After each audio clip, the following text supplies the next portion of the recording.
Hello everyone. इस video में हम सॉल्व करेंगे मिसिंग नंबर या लुप्त संख्या चैप्टर के कुछ क्वेश्चंस, जिसमें देखो क्वेश्चन नंबर फर्स्ट आपके सामने दिया गया है कि नीचे दी गई आकृति में विभिन्न अक्षर पंक्ति एवं स्तंभ के अनुसार एक विशेष प्रवृत्ति अनुसरण करते हैं। मतलब ये कुछ पैटर्न को फॉलो करते हैं और आपको बताना है कि इन चारों विकल्प में से कौन सा सही है। तो देखो, इस क्वेश्चन को करते वक्त ना आप हमेशा याद रखो, जब भी आपको इस तरह का मैट्रिक्स दिया जाए और उसमें कोई विशेष प्रकार का पैटर्न लग रहा हो तो आप पहले रो में ऑपरेट करके देखो। अगर रो में कोई पैटर्न नहीं लगता है तो फिर हम कॉलम में ऑपरेट करके देखेंगे। तो फिलहाल यहाँ पर इस क्वेश्चन का जो सही आंसर है वो ऑप्शन सी है। क्या लॉजिक है मैं आपको बताता हूँ। यहाँ पर 9 दिया है, जब हम ए की जगह पर 9 भरेंगे और फिर यहाँ पर 12 ऐसे ही रहेगा। बी की जगह पर हमने भरा 13 और ये 10 और ये 7 ऐसे ही रहेगा, और सी की जगह पर हमने भरना है 11। तो ये यहाँ से कुछ इस तरह से दिखेगा। अगर मैं इन नंबर्स को प्लस कर लूँ तो यहाँ से भी 30 आएगा, इन्हें प्लस करेंगे तो यहाँ से भी 30 आएगा, और इन्हें प्लस करेंगे तो यहाँ से भी ये 30 आएगा। इसी पैटर्न को यहाँ फॉलो किया गया है, इसलिए सी ऑप्शन जो है वो इसका करेक्ट आंसर है। क्योंकि अगर आप इसके कॉलम्स को भी जोड़ोगे तब भी आपको 30 ही मिलेगा। यहाँ से भी 30 मिल रहा है, यहाँ से भी 30 और यहाँ से भी 30। मतलब अगर इनको मैं ऊपर नीचे भी ऐड करूँ तब भी मुझे इतना ही मिलेगा। तो इस तरह से ये जो है ये एक तरीके का मैजिक स्क्वायर बन रहा है। तो इसलिए हम इसका आंसर क्या मार्क करेंगे, ऑप्शन सी। इसके बाद देखिए क्वेश्चन नंबर सेकंड को, तो उसमें कहा गया है कि क्वेश्चन मार्क की जगह पर आपको बताना है। तो देखो यहाँ पर ना आपको 4 पंक्तियां दे रखी हैं, और जब कभी आपको 4 पंक्तियां दी जाएं तो हमेशा याद रखना ऊपर की 3 पंक्तियों को ऑपरेट करके आपको चौथी पंक्ति बनानी होती है। मतलब हो सकता है इन तीनों को ऐड किया गया हो सकता है इसको इसमें ऐड करके इससे मल्टीप्लाई किया गया हो। इस तरह के जितने भी लॉजिक्स होते हैं वो लॉजिक आपको इस पे अप्लाई करके देखने हैं। अब देखो यहाँ पर क्या लॉजिक बना हुआ है वो मैं आपको बताता हूँ। यहाँ पर अगर हम कॉलम की बात करें तो हम कॉलम में चलेंगे। जैसे 4 का स्क्वायर किया हमने, और फिर 2 का स्क्वायर किया, और फिर 1 का स्क्वायर किया। तो इन नंबर्स को अगर मैं ऐड कर दूँ, 4 का स्क्वायर 16 आएगा, 2 का स्क्वायर हो गया 4 और ये 1, तो यहाँ से टोटल मिलाकर आपको 21 मिलेगा, जो कि यहाँ पर लिखा हुआ है। इसी तरह से आप इसका इसका और इसका स्क्वायर करो। जैसे 5 का स्क्वायर करेंगे, फिर 3 का स्क्वायर करेंगे, और फिर 8 का स्क्वायर करेंगे। तो 5 का स्क्वायर 25, 3 का स्क्वायर हो जाएगा 9 और 8 का स्क्वायर हो जाएगा 64। जब आप इनको प्लस करोगे तो ये 98 देगा। ऐसे ही 6 का स्क्वायर करेंगे हम, फिर प्लस 7 का स्क्वायर, फिर 3 का स्क्वायर। तो 6 का स्क्वायर होता है 36, 7 का स्क्वायर 49 और 3 का स्क्वायर हो जाएगा 9।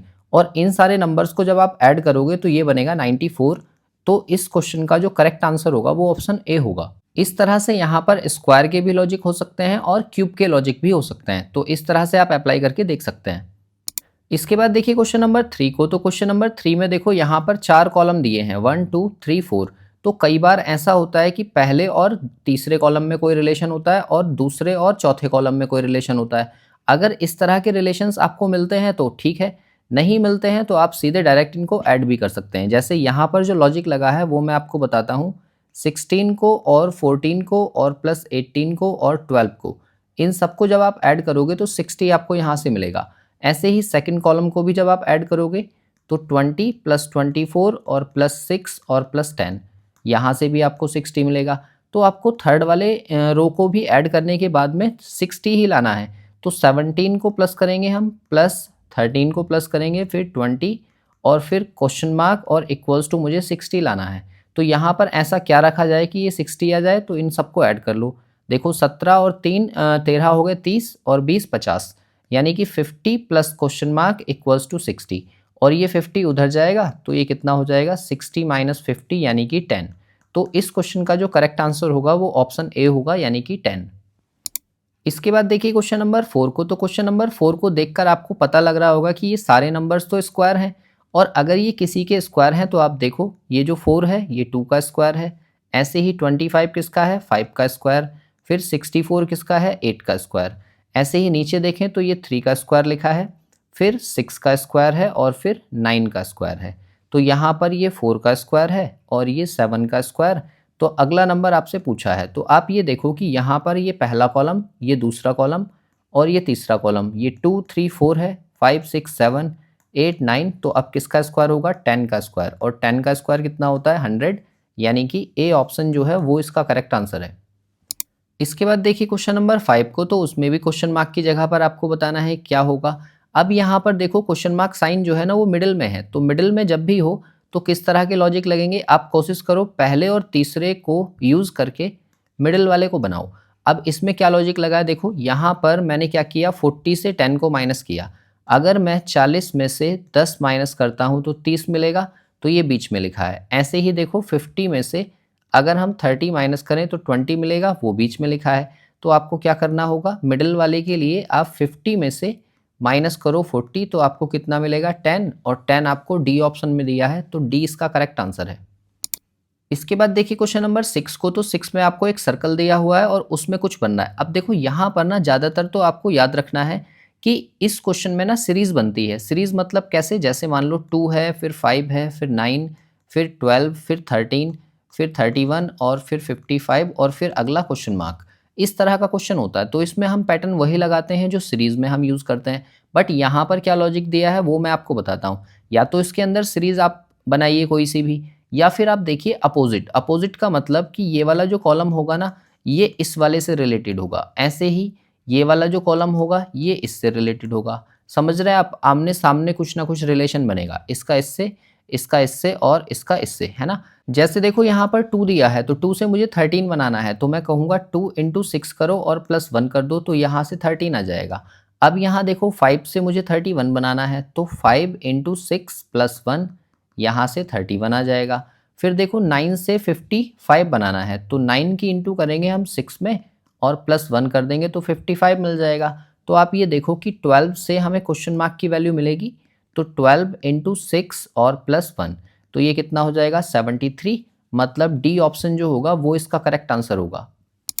इसी की तरह है क्वेश्चन नंबर 7, देखो इसमें भी आपको यही पूछा है। तो यहाँ पर क्या रिलेशन बन रहा है, इस वाले 3 से ये 9 बन रहा है, मतलब 3 में इंटू 3 से किया मैंने तो 9 बना।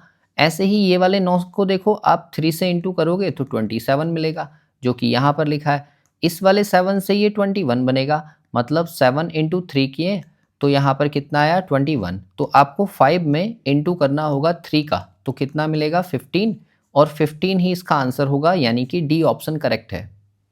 इसके बाद देखिए क्वेश्चन नंबर 8 को, तो क्वेश्चन नंबर 8 जो है ये देखो इस तरह के क्वेश्चंस जो है ना इंपॉर्टेंट होते हैं। आप देखो इसमें कमेंट करके बताओ मुझे, पहले इस वीडियो को पॉज करो और फिर चेक करो कि इस क्वेश्चन का आंसर आप निकाल पा रहे हो क्या। यहाँ पर देखो क्या करना होता है, ये एक कॉलम बना हुआ है इधर साइड का इतना, मतलब मुझे इन तीनों नंबर्स को आपस में रिलेट करना है। यानी कि ऐसे मानो कि 14 को और 30 को अगर मैं कुछ रिलेट करूँ तो उससे मुझे 4 मिलना चाहिए। तो लॉजिक देखो यहाँ पर क्या है, पहले आप 30 को माइनस करो 14 से और जो भी आए उसका स्क्वायर रूट ले लो। तो यहाँ पर देखो आपको कितना मिलेगा 16, और 16 का स्क्वायर रूट होता है 4। ऐसे ही इन दोनों में भी यही काम करो, मतलब 56 को माइनस करो 20 से और फिर उसका स्क्वायर रूट लेकर वैल्यू निकाल दो। तो यहाँ पर आएगा 36, तो स्क्वायर रूट उसका कितना होता है 6, यानी कि यहाँ लिखा हुआ है।